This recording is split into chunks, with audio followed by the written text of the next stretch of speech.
Hello, awareness agents. It's Brian here from teachselfawareness.com, and I'm here again for a video to talk about how to enhance the quality of your self-awareness. Today we're going to talk about two simple things that are easy to understand and that are very easy to implement that you can start doing today to increase the quality of your life, to become more self-aware. Now, we know that self-awareness is a very important thing because everything we face in life, we're going to experience through ourself. So, the more practiced that we can get at self-awareness, the more in tune we can get with what that means to us, the more practices, the more ideas, concepts, the more power that we can rope in and use to be able to effectively employ ourselves, the better off we're going to be as far as reaching our highest goals, to doing what feels right and living the life of quality that we all deserve and can have. So let's go ahead and get started, awareness agents. Two things you can start doing today that will help enhance your self-awareness. Now, the first thing that we want to talk about is what I call the pause and get calm. And I've got a little bracelet actually that says that. The pause and get calm. Okay. So this idea, it's a simple idea, and most good ideas are simple. Pause and get calm is a fantastic way to enter your awareness, to kind of like take a jump out of yourself, of emotions and thoughts and personal circumstances, and arrive here in this other place, this place that doesn't really materially exist, this consciousness, this awareness, this inner you of you. This fourth dimension of existence, this place of serenity, this place of clarity, this place of peace, stillness, focus. That's what we want. We want to enhance our ability to be there, to operate from there, and this simple practice, pause and get calm, right? Pause and get calm.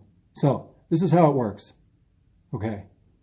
At all times of emotional disruption, at all times of annoyance, at all times of surprise, at all times of something out there just not going the way you prefer, when you're irked, annoyed, angry, when you're angry, at all times of emotional disruption, simply pause and get calm.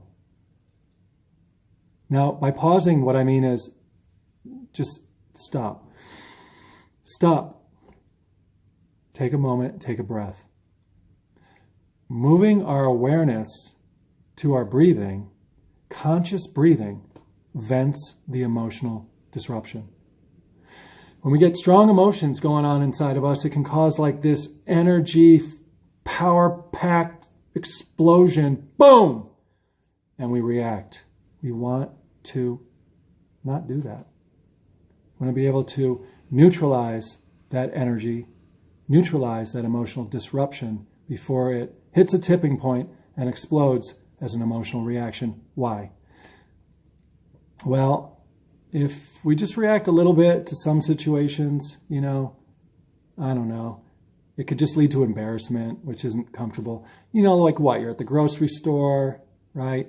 And maybe you're just not being aware, maybe just a little bit annoyed, like they didn't have the strawberries were like rotten, or they were only on their last day, and you just wanted to bring strawberries. You had this focus and this expectation that you'd be able to find the strawberries, and so you couldn't get them, and so you're annoyed, you're a little frustrated, and then you're in line, and you go into the line, and you've got like 15 items, and all the lines are crowded, and you tell yourself like, why do they have to be so crowded? So then this thought comes in, and that annoys you too, and now you're annoyed with the people around you. You're annoyed and frustrated that there's other people shopping. You wish they weren't there. The thoughts start to race. Why are these people here anyway? Don't they have places to go? What are they doing here? Then you get in line. You get in the 7 items or less line, and you've got 15 items. And you know, like you got that thought like, I shouldn't do this. If I do this, it's a bad thing. Don't do this. So even more, your emotions are disrupted and your thoughts are just firing all inside here, all this crazy stuff going on. And then what happens? Then the guy behind you, the person behind you says, excuse me. They point up to the sign where it says 7 items only, right? And you got 15 and you know that you knew it was coming. You knew it. But you're so pissed. You're already so locked and loaded from the emotional disturbances of rotten strawberries and overcrowded grocery store and why are these people even here? You're ready. And here it goes. 3, 2, 1. Boom! Ha! Emotional disturbance explodes. And you turn around and you yell and you scream and you're unconscious. That reaction, that power flowing out of your mouth is an unconscious live wire flipping and flopping all around, zapping anybody who's in sight, 3-foot radius. And then it's gone. And you're empty. You're empty and you're calm now. That's one way to pause and get calm, by just like exploding from an emotional disturbance. So we want to avoid that because then we feel embarrassed. We're like, oh, I'm so sorry. They didn't have strawberries. I'm sorry. There's so many people in line. I wish they should really get more people working here. So we go down these other story paths to try to make up for this emotional reaction. And it's just a mess. Just the whole thing. We want to avoid that whole thing. Like what? Like all of that time that we were missing out on all of the awesome stuff that could have been happening. And we were in this other world of annoyance, frustration, emotional disruption, and reaction and embarrassment. Crazy. And that's just a mild one. I mean, the reason we want to find a way to avoid reacting to emotional disturbance is because of the deeper consequences that could come out of it. I mean, like, really.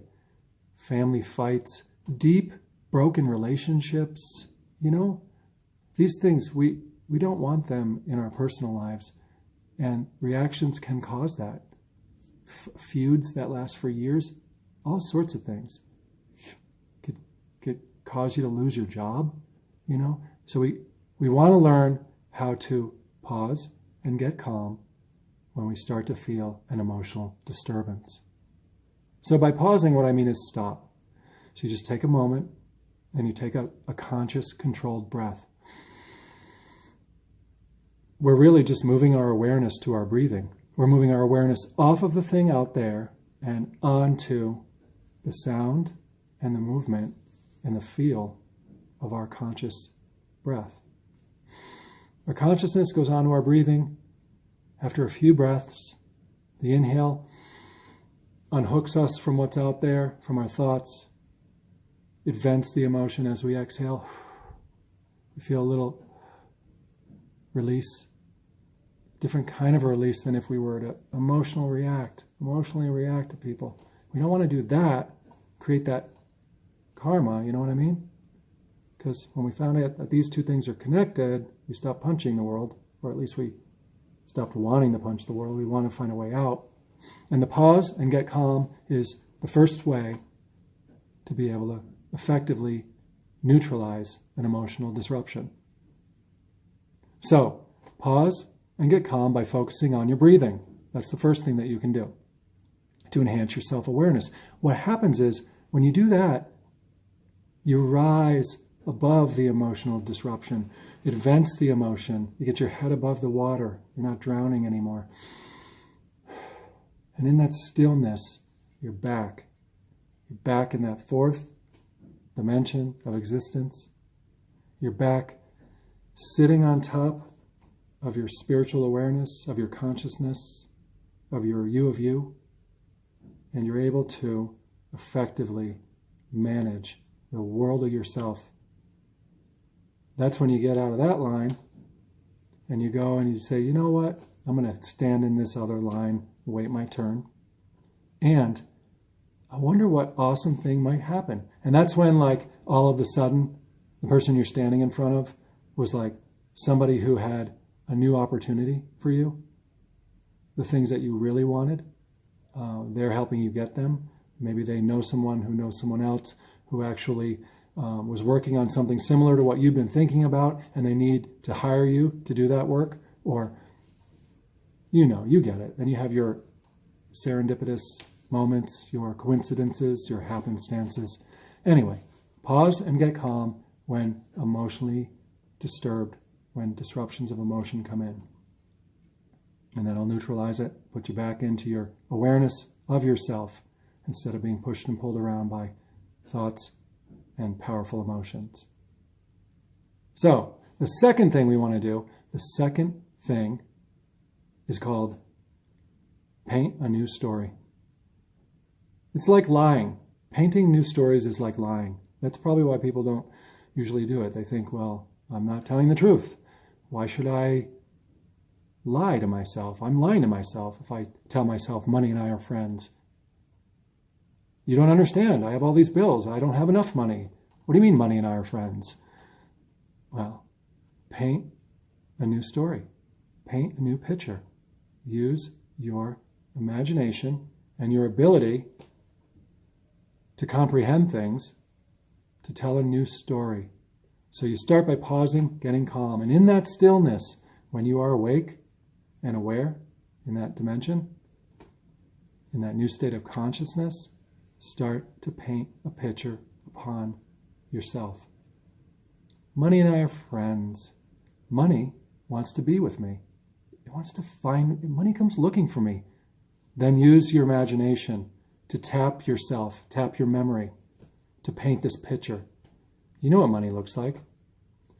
Tell a story about it. Money comes running after me like dollar bills, $20 bills grow legs, and they run across the parking lot at supermarkets to try calling my name. Brian, wait, I'm down here. Look down. Here I am. Money and I are friends. Now I can imagine all that stuff. Why? 1, because I'm aware. 2, I'm aware of myself.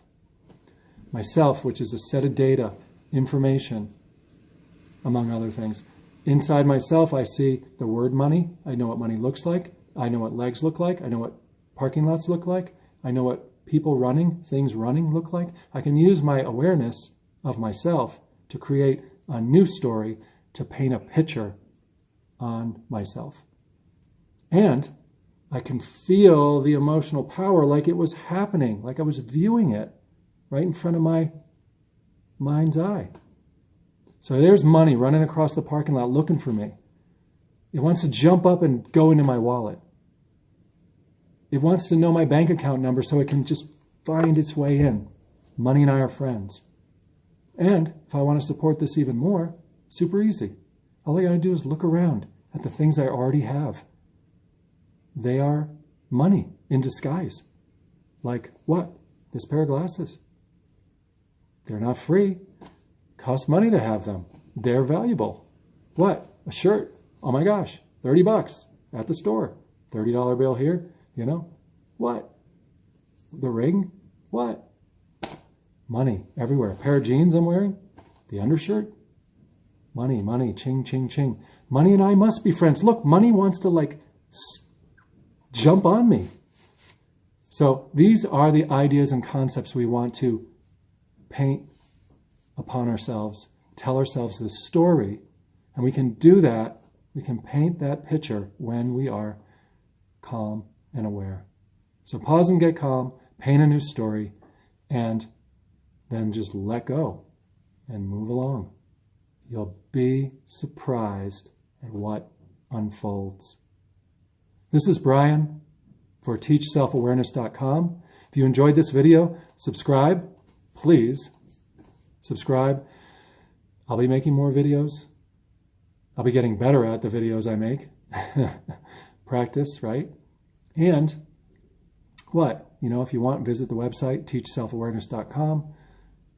Let others know. Make some comments below. Glad you were here, awareness agents, and thank you.